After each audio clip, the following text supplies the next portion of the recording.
They had like dorms and rooms and stuff for people, and they had like a kind of living space.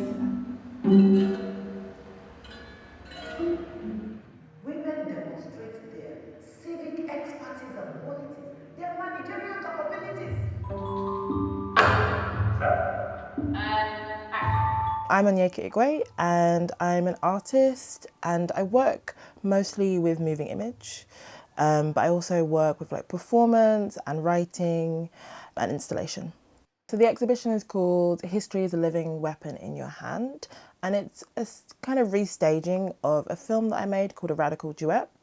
And the film toggles between two different timelines, between 1947, which was this kind of moment in London where different kind of political activists and artists and intellectuals were agitating for the end of empire.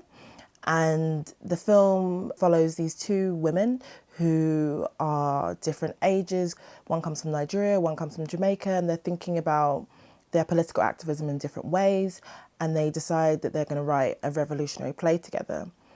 And then in the second half of the film, it's in the present day, and those actors that play the parts in the fictional 1947 period drama bit are talking about the real life characters that influence the film and are kind of workshopping the play that the two female characters are going to write. So at some point, these two time lines kind of converge.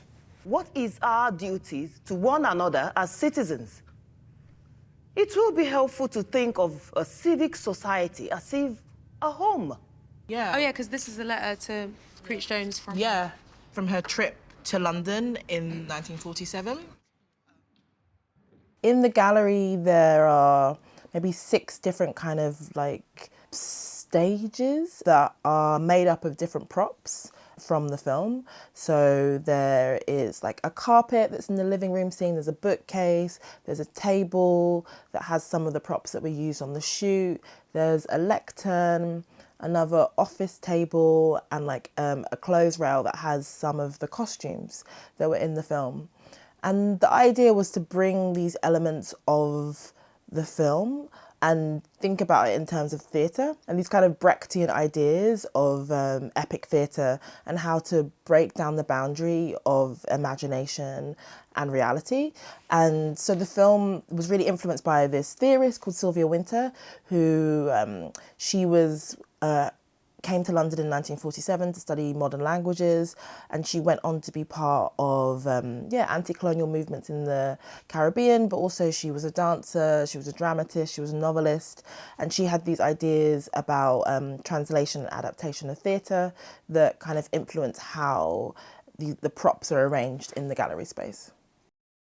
For this film, I worked with this organisation called Collective Text, which is based in Glasgow, and they work with integrated captions and audio description to reimagine and make artist moving image more accessible. And so I worked with them on the film, and we made the captions and audio description for the film, and then for the exhibition wanted to kind of incorporate that.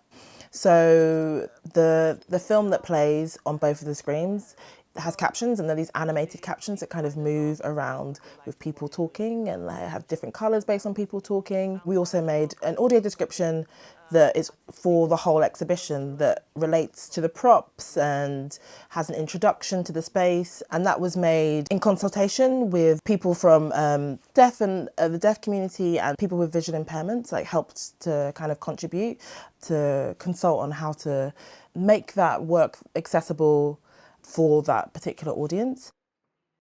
The gallery is a white room, around 16 metres long and 11 metres wide, with pale wooden floorboards.